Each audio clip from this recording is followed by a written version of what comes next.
Hello बच्चों, आज हम लोग कक्षा 8वीं सामान्य विज्ञान का चौथा पाठ धारा विद्युत और चुंबकत्व का दूसरा भाग पढ़ेंगे। पहला भाग हम लोग पिछले वीडियो में पढ़ चुके हैं। पिछले वीडियो के माध्यम से हमने देखा कि सभी परमाणु इलेक्ट्रॉन से बने हुए हैं और हम लोगों ने धारा विद्युत देखा। धारा विद्युत क्या होती है, धारा विद्युत का विभव, इलेक्ट्रोस्टैटिक पोटेंशियल कैसे होता है, विभवांतर, धारा विद्युत का विभवांतर कैसे होता है, लोगों ने प्रयोग के माध्यम से, चित्र के माध्यम से देखा। और विद्युत सेल के बारे में भी जानकारी लिया। विद्युत सेल दो प्रकार के हमने देखा, शुष्क सेल के बारे में हमने चित्र के माध्यम से देखा। इस शुष्क सेल है। और दूसरा सेल हम लोगों ने लेड अम्ल विद्युत सेल, इसको देखा। और सेलों का संयोजन कैसे करते हैं ताकि हमें अधिक से अधिक पावर मिल सके, ज़्यादा से ज़्यादा इलेक्ट्रिक मिल सके। इस चित्र के माध्यम से हम लोगों ने देखा कि विद्युत का सेल का संयोजन कैसे करते हैं, प्लस के साथ माइनस, माइनस के साथ प्लस का करते हैं। अब हम देखेंगे धारा विद्युत का चुंबकीय प्रभाव क्या है। धारा विद्युत का चुंबकीय प्रभाव क्या है, चुंबक कैसे बनता है, इसे देखेंगे एक कृति के माध्यम से। तो किसी एक अनुपयोगी माचिस के बॉक्स जैसे डिब्बे के अंदर वाला ट्रे लेना है। माचिस के बॉक्स का जैसा ट्रे हो, उसमें छोटी सी चुंबक सुई रखना है। अब विद्युत सुचालक का लंबा तार लेकर के उसे ट्रे के चारों ओर लपेट देना है। विद्युत सेल प्लग कुंजी, इसे तार तथा बल्ब से जोड़ करके पूरा परिपथ पूर्ण करना है। इस तरह से देखेंगे, इस तरह से इसको बनाना है। तो ये पूरा परिपथ जोड़ने के बाद ये 4.6 आकृति जो दिखाई गई है, इस तरह से बनाएंगे। बनाने के बाद अब हम इसका निरीक्षण करेंगे। अब चुंबक सुई की स्थिति देखना है। ये चुंबक सुई है। एक चुंबक पट्टी लेकर उसे चुंबक सुई के पास लेकर जाना है।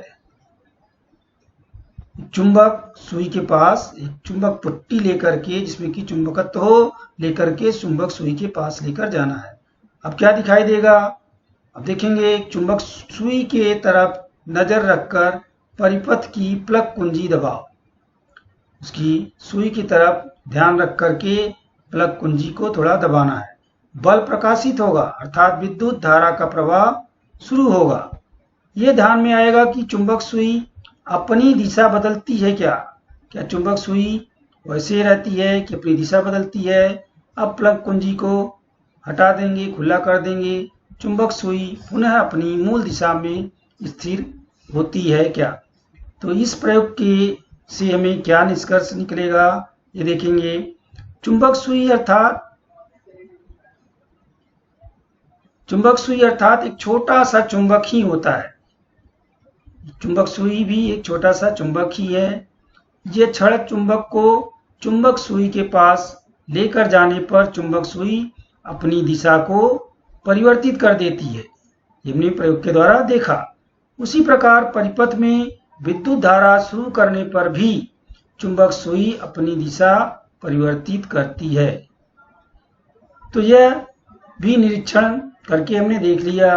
अर्थात तार में से विद्युत धारा प्रवाहित करने पर चुंबकीय क्षेत्र का निर्माण होता है। जब तार में हम विद्युत धारा प्रवाहित करते हैं तो एक चुंबकीय क्षेत्र का निर्माण होता है। हांस क्रिश्चियन ओरस्टेड, इस वैज्ञानिक ने ऐसा निरीक्षण सर्वप्रथम स्पष्ट किया था। उन्होंने ही इस पर प्रयोग किया था।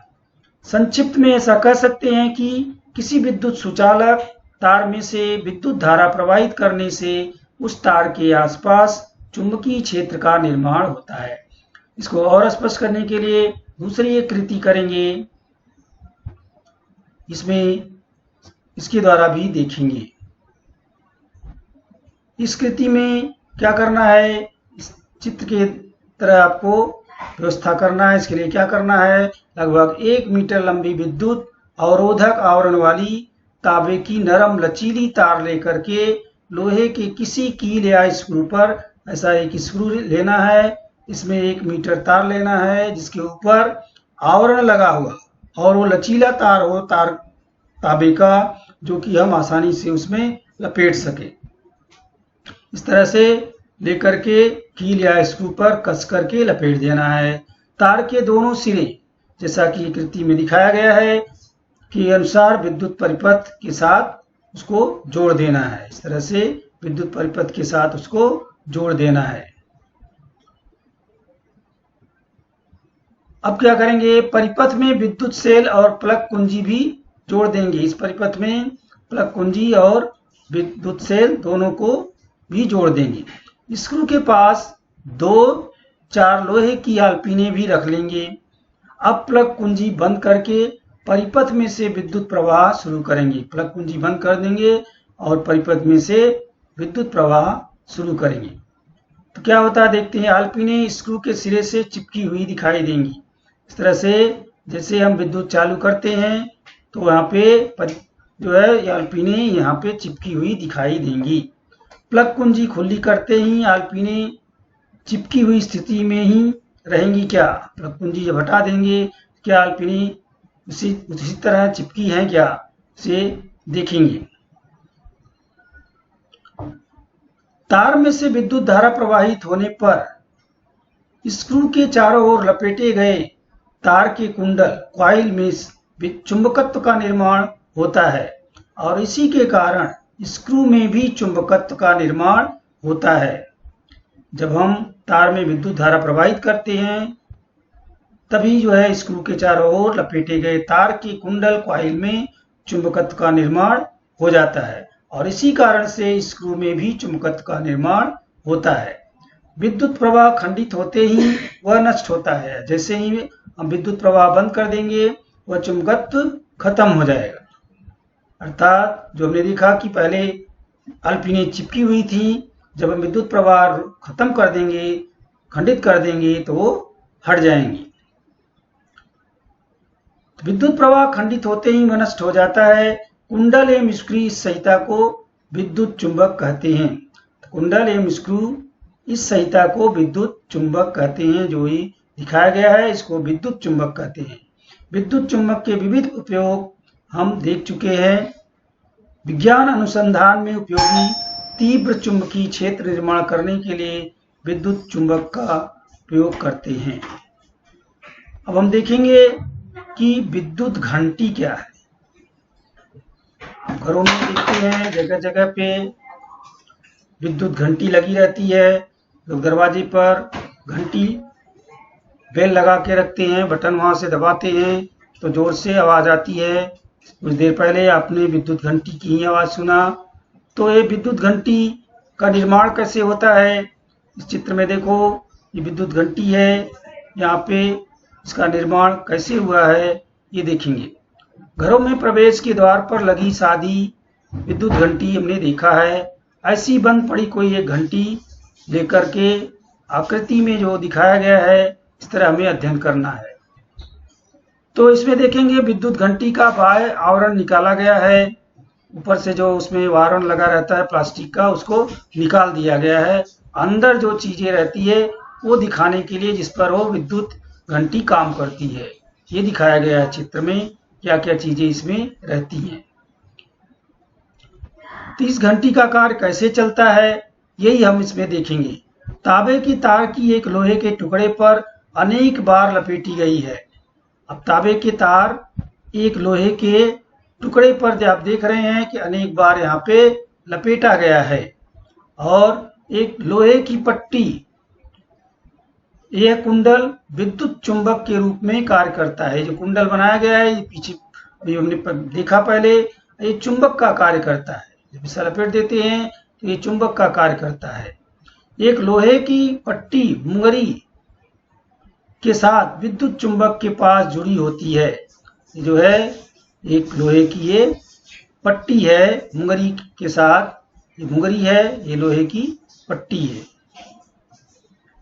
ये लोहे की पट्टी है और ये मुंगरी है, ये जुड़ी रहती है इसके साथ में।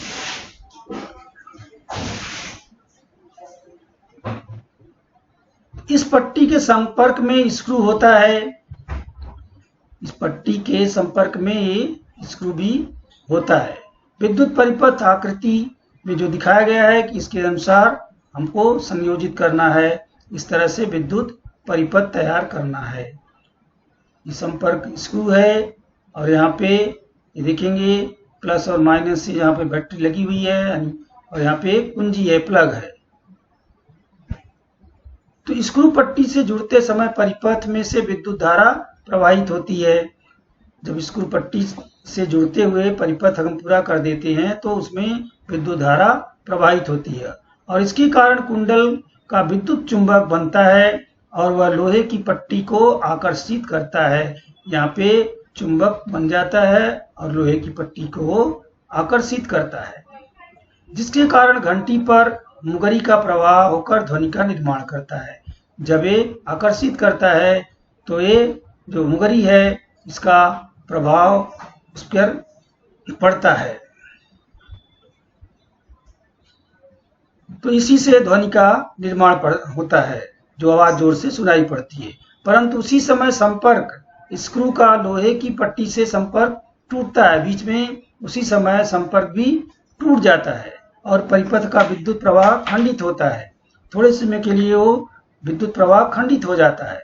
इस स्थिति में विद्युत चुंबक का चुंबकत्व भी नष्ट हो जाता है तुरंत जो है, और लोहे की पट्टी पुनः पीछे की ओर आकर के संपर्क स्क्रू को चिपकती है, जिसके कारण तुरंत फिर से विद्युत प्रवाह शुरू होता है और उपर्युक्त क्रिया पुनः घटित होकर मुगरी घंटे पर प्रहार करती है।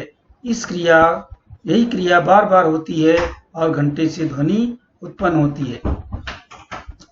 तो ये जो है यहाँ चुंबकत्व निर्माण होता है, ये आकर्षित करता है इसको।